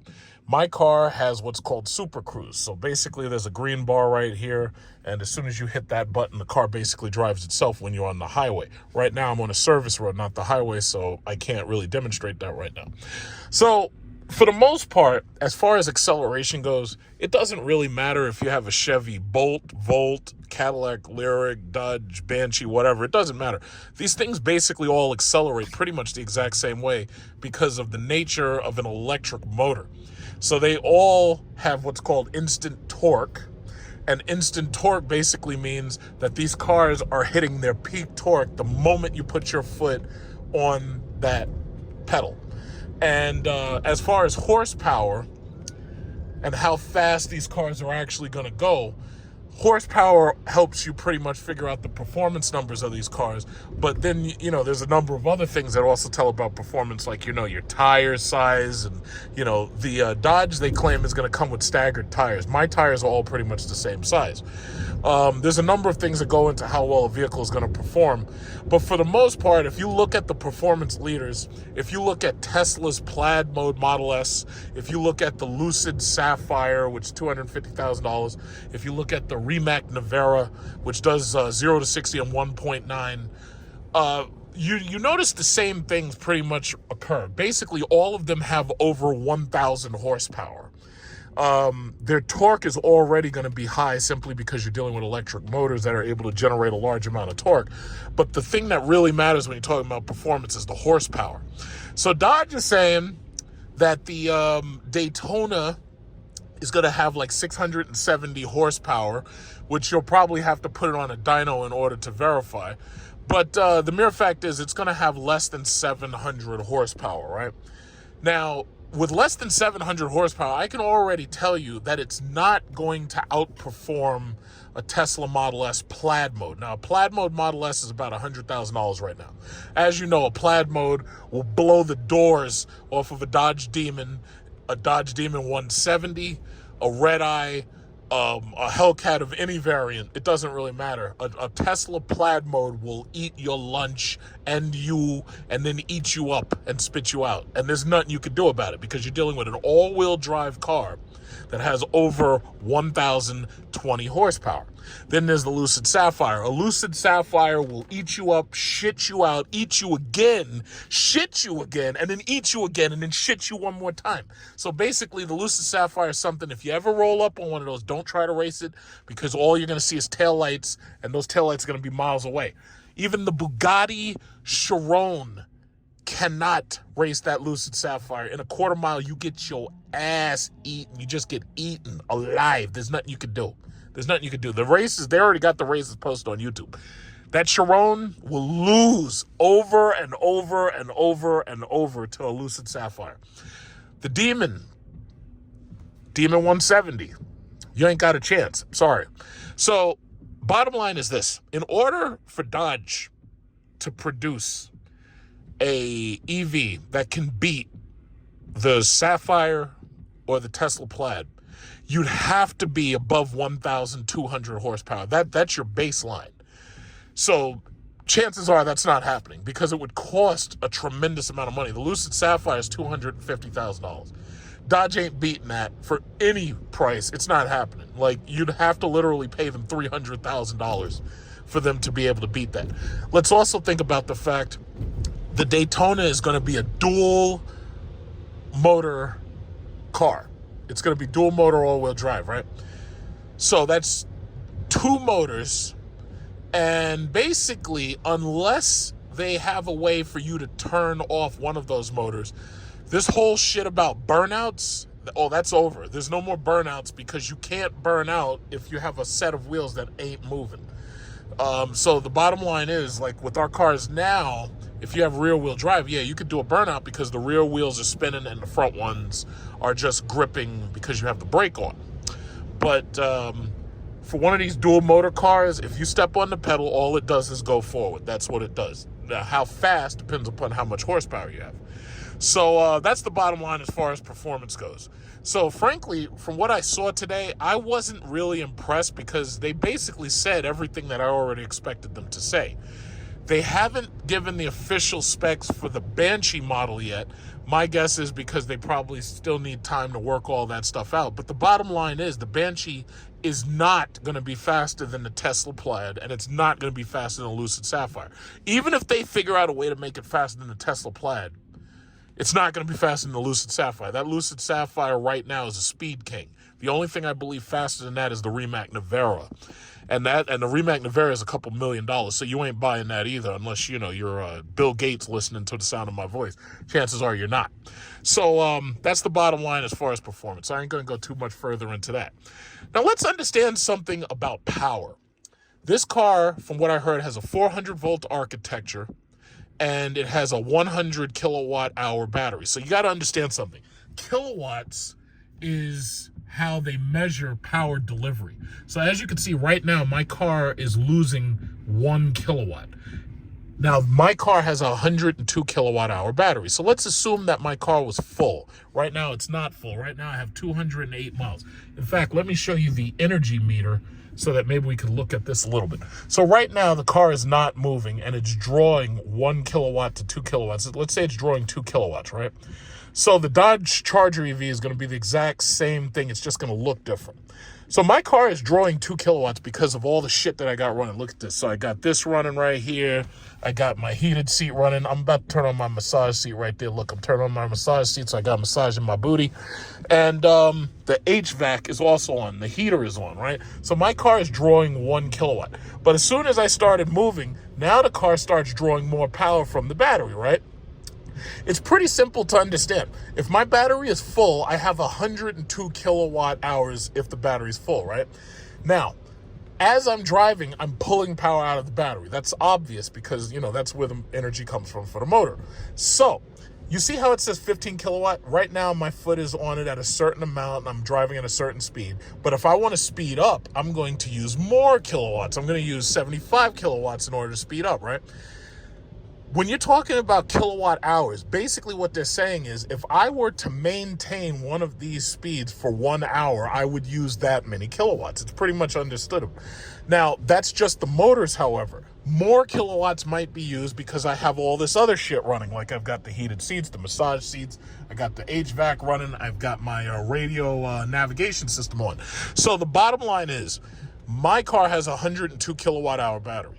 The Dodge Charger EV is supposedly going to have a 100 kilowatt hour battery. So what they're saying is, if I were to drive at this speed right here, and I'm using 11 kilowatts, in 1 hour, I would use 11 of those kilowatt hours, right? So basically, I would have sucked a little bit more than 11 kilowatt hours out of my 100 total kilowatts, right?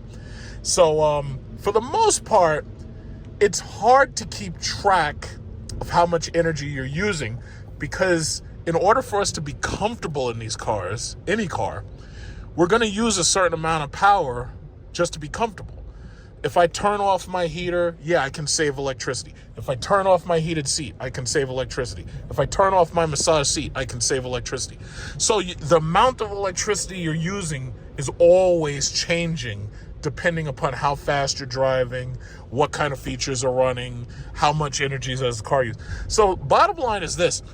Dodge said that they have a 400-volt architecture. Now, 400-volt architecture doesn't necessarily mean 400 volts. It means basically anything up to 400 volts. So just imagine like this. Imagine there's one big battery pack. There's a lot of little AA batteries. They're all linked together.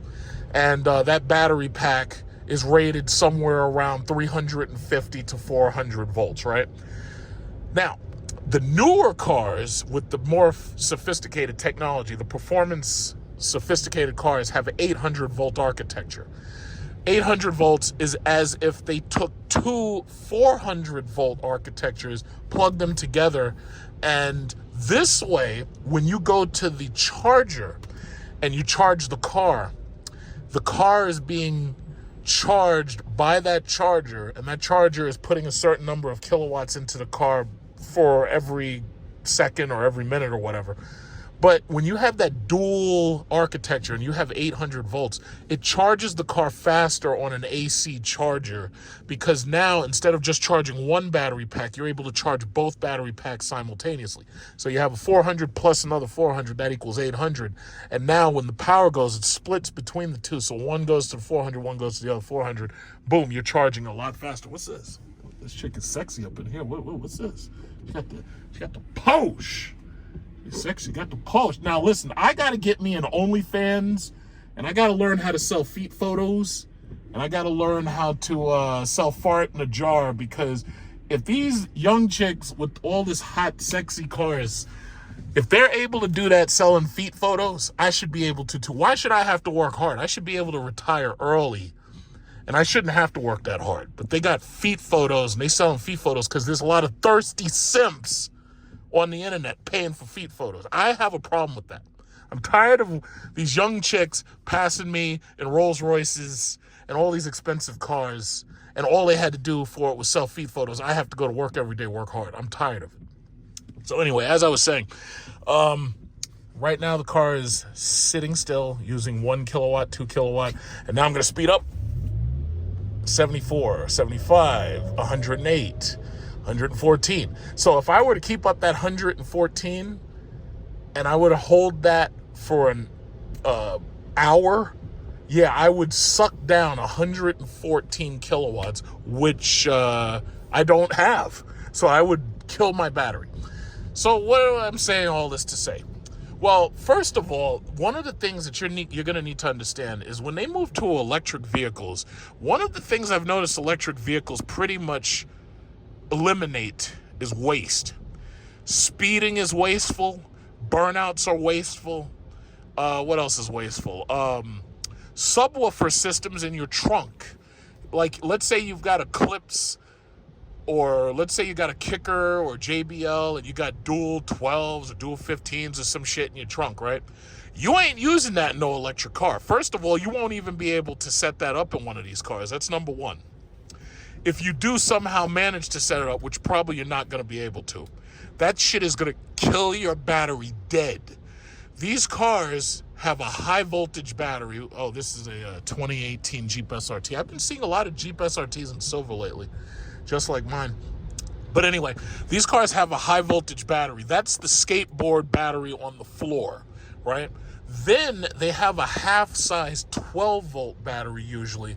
My 12-volt battery is under the hood and it's on this side. I've seen it. I lifted up the hood one time and I saw it.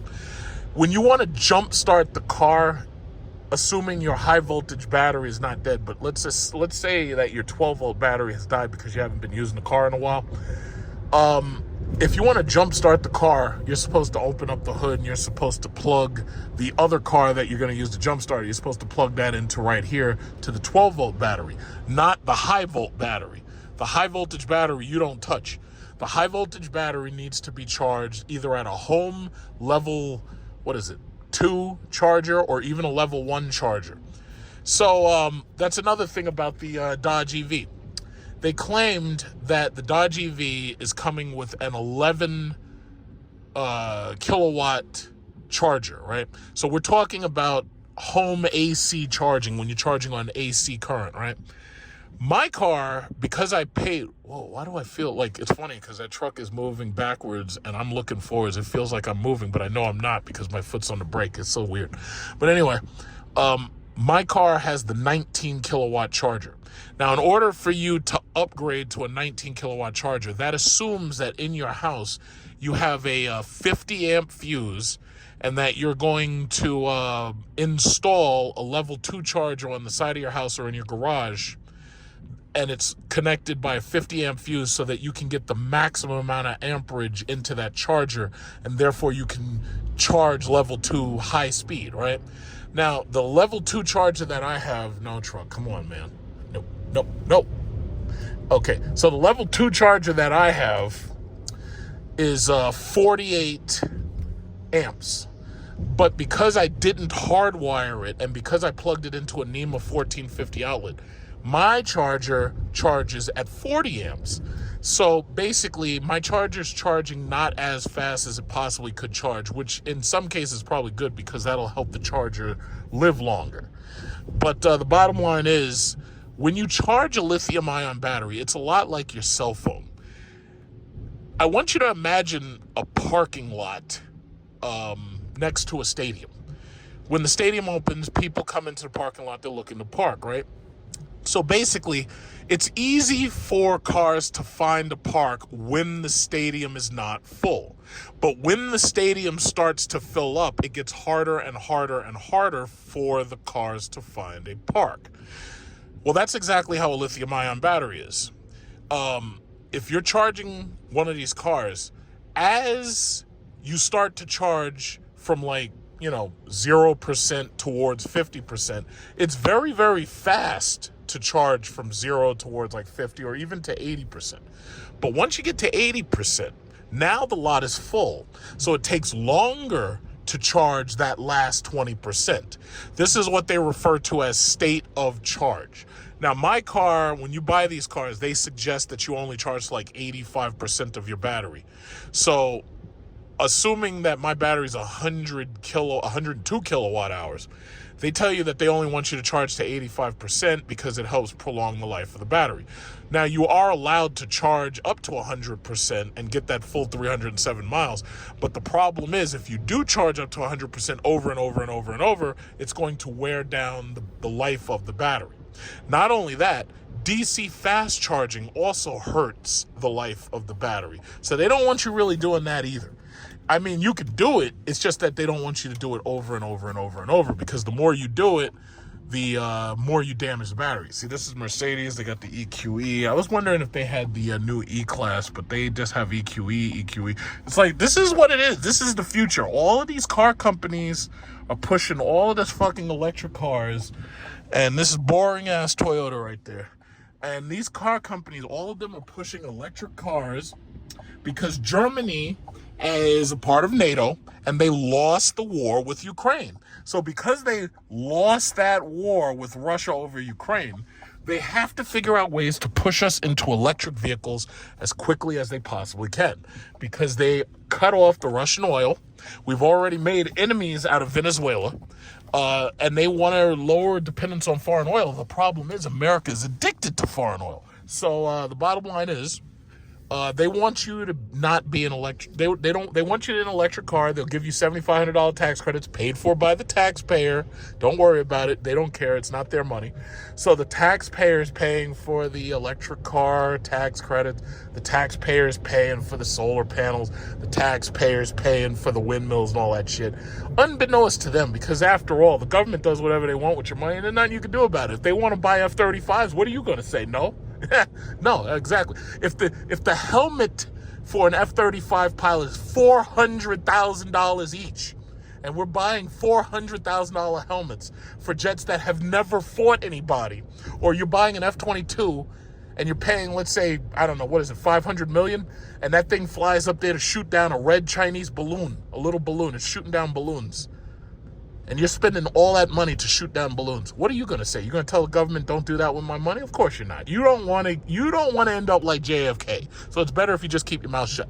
So anyway, as I was saying, as far as these electric cars go, the bottom line is, you got your kilowatts, you got your kilowatt hours. You're always going to be using power because the car is always on. It's just that you use less power when you drive slower. You use less power when you don't do stupid shit like doing burnouts and trying to show off and shit. I will say this, with electric cars, the whole showing off thing, that shit is done. There's no more showing off. You're not doing no fucking burnouts. You're not wasting tire. Because first of all, even the tires on my car, these tires are Michelin Primacy. What is this? 2 something, it's a big number. It's 2 something by 40 by 22, because I got 22s on this car. These fucking tires are $400 each. You can goddamn well know that I'm not doing no burnouts, because these tires are $400 a piece. All that show-off shit is done. No more of these fucking stupid speakers in the back of your trunk, so I gotta listen to your shit music. I don't want to hear it. I don't want to hear anything you're playing. I only want to hear my music. I don't want to hear yours. So if you try to hook that shit into one of your cars, you're gonna cut your range in half, maybe in a third. I don't want to hear it. I just don't want to hear it. You know what else I like about electric cars? Some of these people take these little, small, like Toyota Supras and these Priuses, right? And they hook up these horrible fart cans to them where I got to hear this shit exhaust note that I don't want to hear. Like, you see this Infiniti? What they do is they put these stupid exhaust systems and then they do muffler deletes. Now I got to hear this shit can going up and down. I don't want to hear it. I don't want to hear it. I want that car to be as quiet as kept. Well, you're not going to do that with these cars because you can't. So these electric cars, like, what is it, that Dodge EV? That thing is going to have a factory set maximum volume.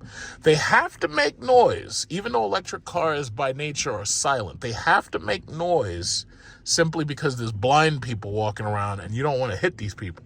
And the blind people have no idea that one of these cars is coming because these things would normally be silent. So there is a law that says all electric cars have to make some type of noise.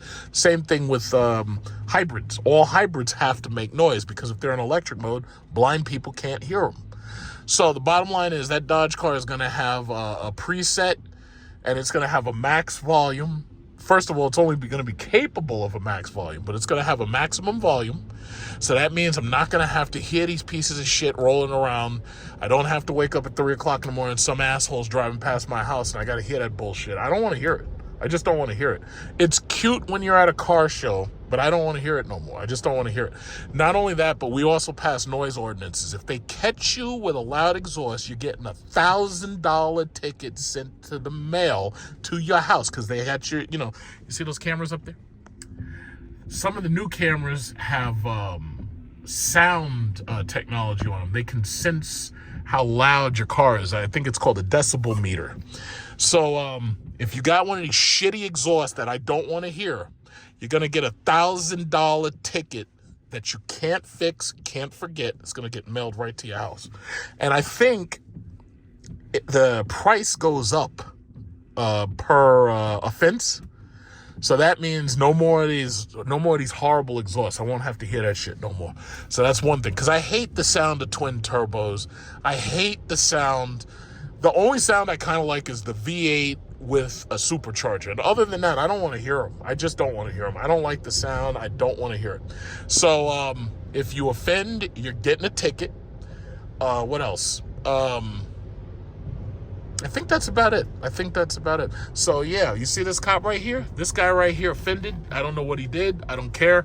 He offended. That he was a Lexus. He got his ass caught.